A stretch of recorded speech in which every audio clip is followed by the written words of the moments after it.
Sushini çox sevən biri olaraq bütün fürsətləri dəyərləndirirəm. İstər dostlarımdan, istər özüm tək şəkildə sushi setləri sifariş edib yeyirdim.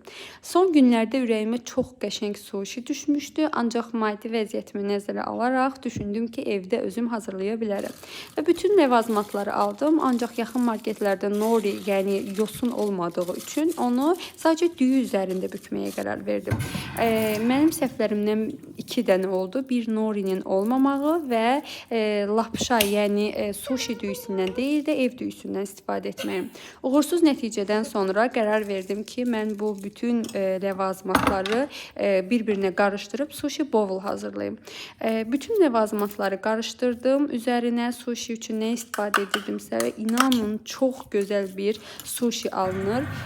Yoxlaya bilərsiniz, ləzzətinə söz ola bilməz və rahat şəkildə yeyilə bilir. Nuş olsun.